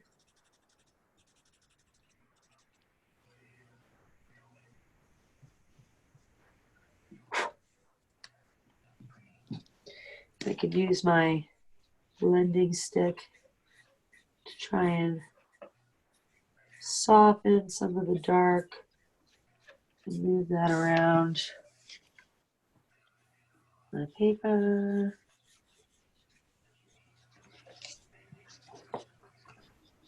Now I didn't put in my shadow over here. I actually think that this would be going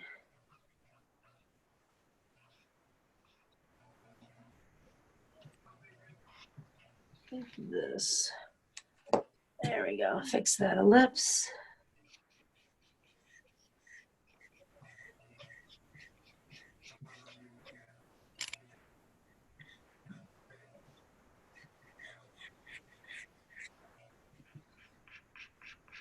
All right.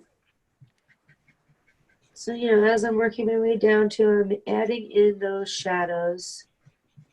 And for me, my table, since I have it covered in brown paper, is almost the same value as my background. But for those of you working on maybe a tablecloth or some other type of surface, you might want to give it a lighter value.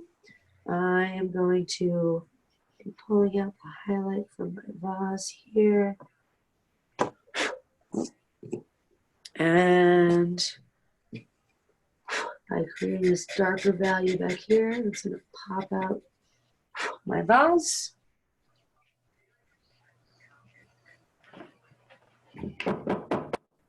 Now I could come in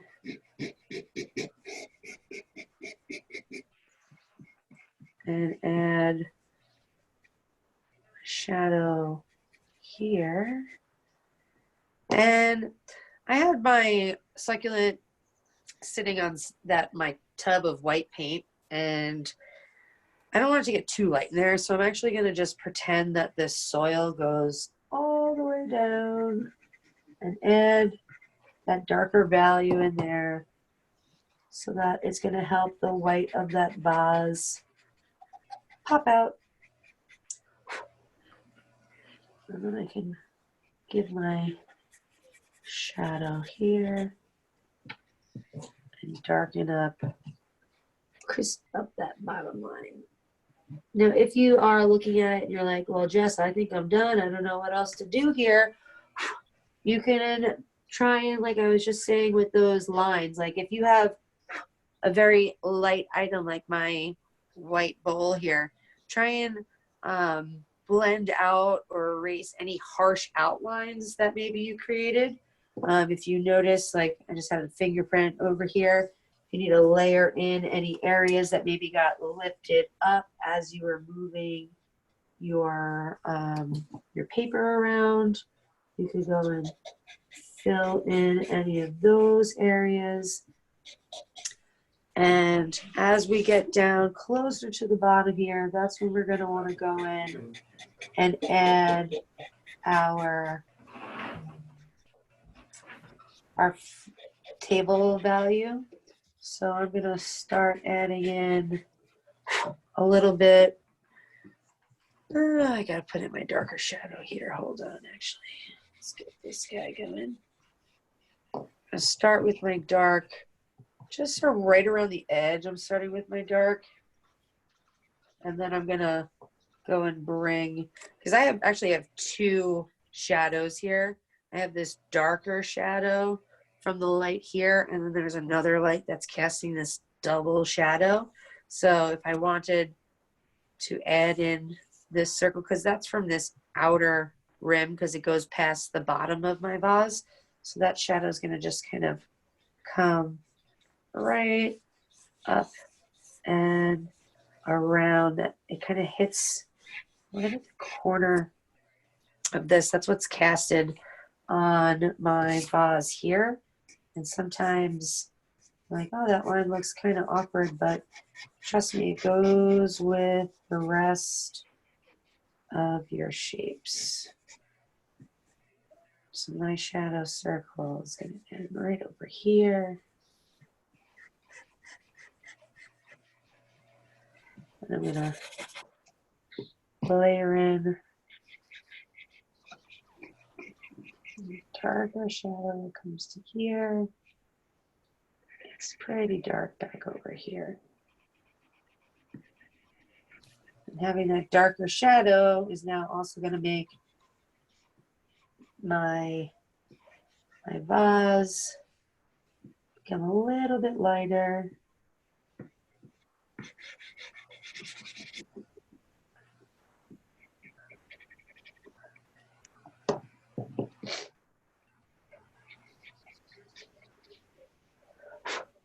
Use my bigger blending stick for this.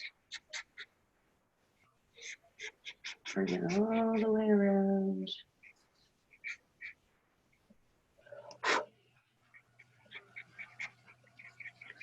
Grab some of that darker, bring it over, fill that in. I bring a little bit of this into here. And maybe fine tune a little bit of this.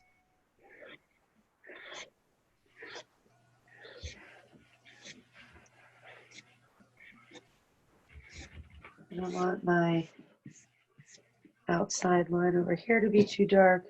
So that's going to start to blend in with the rest of the shadow. So I'm just using the color left on my blending stick. Not enough color left, so I'm going to add a little bit of my vine charcoal.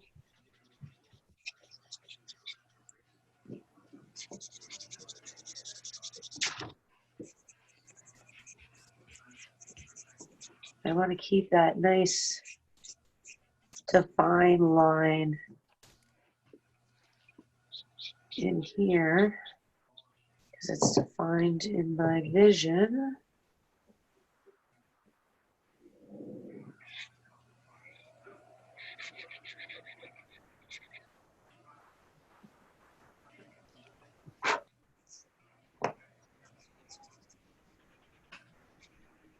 And now go in and add a value to my ground. So I'm going to have it not as dark as my darkest shadow. It's somewhere in between. I'm going to use my vine charcoal. I'm going to go a little bit lighter. I'm going to go lighter because it's lighter than my background. So just want to give it a little bit of color. Try to keep my charcoal going in the same direction when I put it down.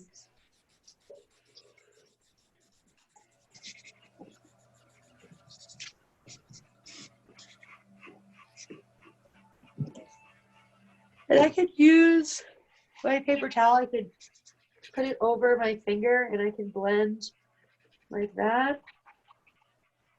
I could use my blending stick. If your blending stick is very dirty and you want to use paper towel so that it doesn't get too dark, it's a great way. Use a tissue.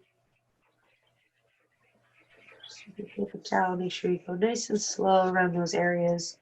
We don't want to pick up any color.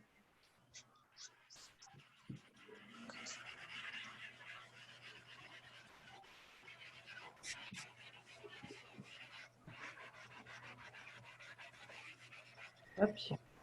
Whoop, whoop.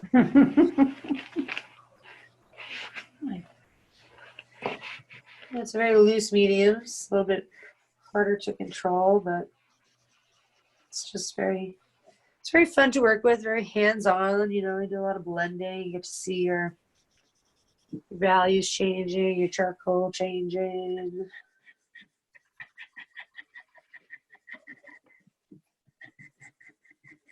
Yeah, I know I have lines in here. I could go in if I wanted to. I could add a texture to this. And I could take away some of the darker parts.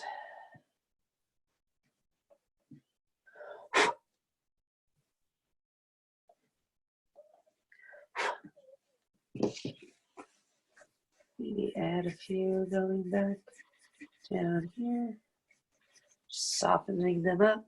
I'm just like playing around with moving my charcoal in different spots now.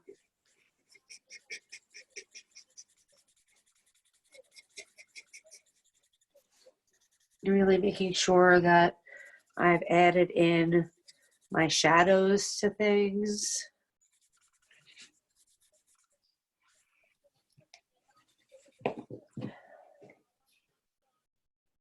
Maybe we'll just add a little highlight over here so that design kind of comes down and I can define the bottom of this jar a little bit more.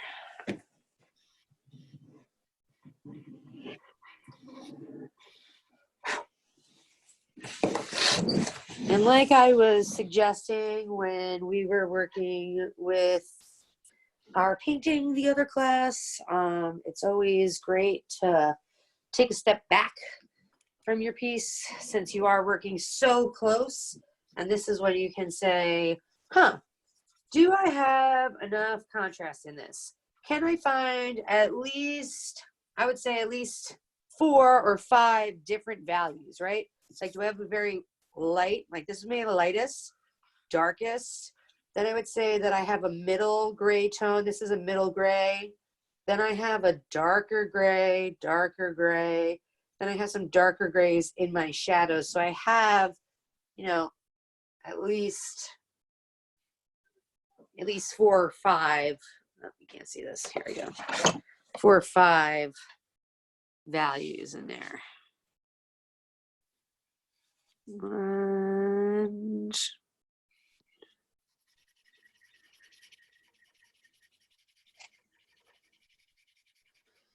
you know, from my perspective of sitting like this, zoomed into those areas.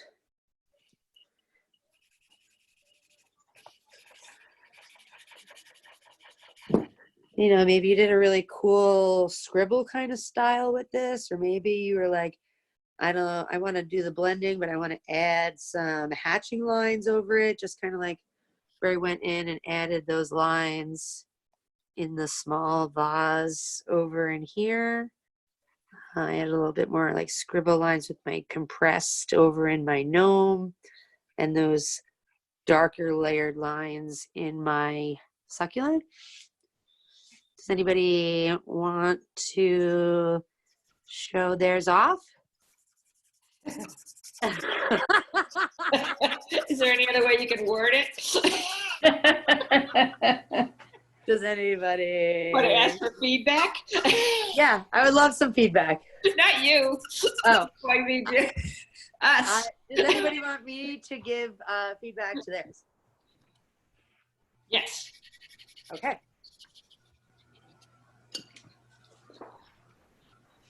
Ooh, bring it a little closer.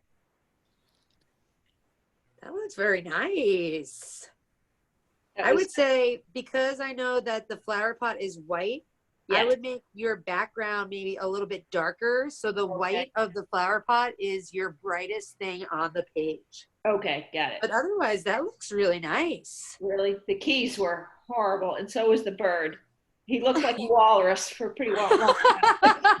Well, also the perspective that you are looking at the bird, Yeah, you're looking, it's not like a profile. It's more like you're looking at him dead on. So you're trying to get the tail in without it looking yeah, unproportionate. It's like, Yeah. it's called foreshortening, and that's a tricky angle to look at. yeah. 'Cause he's just got a little turn to his head, and I'm like, oh man, why did I pick this? But okay. Well, you know what? We didn't know that until you told us. So I think you did a great job. Thank you. Okay. You're welcome. That Anybody was else want to? challenging. Okay. Ooh. Meredith. Ooh, Lisa. Bring it a little bit closer to the screen. Here, hold it closer, Mom. Oh, nice. Now, I would say maybe if you built up some of your darks to get a little bit darker, so you have a little bit more contrast, like maybe where your shadow lines are, make a little bit darker, but otherwise that looks great. Okay. I'm like bringing it closer to mine. I'm just staring at the screen here. Nice. Yeah, I know. Sometimes it's, and when you're working close, you think that you went really dark, and then you step back from it and you're like, oh, that's not that dark at all. So you want to just kind of keep building up those darks. Sometimes you're scared to go too dark too quickly, but really you want to build that up so you have the contrast in the lowlights, the highlights, and your shadows. Okay. Otherwise, great job. Thank you. Meredith. Oh, nice shadowing. My goodness, beautiful. Yeah, look at the highlights there. Really great job. Is this your first time doing a still life or first time with charcoal? Yeah. Nice work. I'm Thanks. so proud of everybody. Mary Beth, you got something to show us? What about you, Patty? I Well, can't seem to figure this out. I can't figure out how to get this. How to All I flip. can see is your paint, your drawing. oops. I think if you click on up, like if you click on your screen, you could switch to gallery view, Gallery view. and I think you could then see everybody else.